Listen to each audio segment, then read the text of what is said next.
நம்ம எல்லாருமே விரும்பி குடிக்கிற டீ இருக்குல்ல, அது வந்து சைனா மேடுங்க. கிமு 1600ல இருந்து 1046 வரைக்கும் ஷாங் டைனஸ்டி இருக்குல்லையா? ஸோ அப்பதான் வந்து கண்டுபிடிக்கப்பட்டிருக்கு அப்படின்னு சொல்லியிருக்கிறாங்க.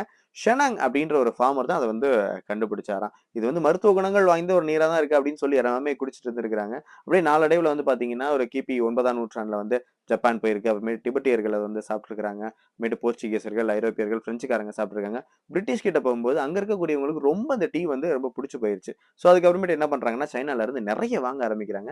சைனால இருந்து இத கொண்டு போய் சேர்த்தது வந்து யாருன்னா, ஈஸ்ட் இந்தியா கம்பெனி தான்.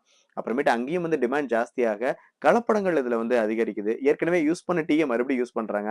ஆர்டிபிஷியல் கலர்ஸ் எல்லாமே ஆட் பண்றாங்க. அப்புறமேட்டு கொஞ்சம் பாலு, சர்க்கரை இது எல்லாத்தையுமே போட்டு சாப்பிட்டு பார்க்குறாங்க. சரி எல்லா நேரமும் வந்து சைனா கிட்டயே வாங்கிட்டு இருக்க முடியுமா? பல்வேறு பிரச்சனைகள்லாம் இருக்கேப்பா அப்படின்னு சொல்லிட்டு வேற எங்க இருக்குன்னு பார்க்கும்போது தான் அசாம்ல டீ இருக்கிறத பார்க்குறாங்க. ஸோ அந்த டீய சாப்பிட்டு பார்க்கும்போது அதுவுமே அவங்களுக்கு வந்து ரொம்ப புடிச்சு போயிருது. அப்புறமேட்டு இத இன்னும் எக்ஸ்டெண்ட் பண்ணணும்னு சொல்லிட்டு குன்னூர்லயும் வந்து பயிர் பண்றாங்க.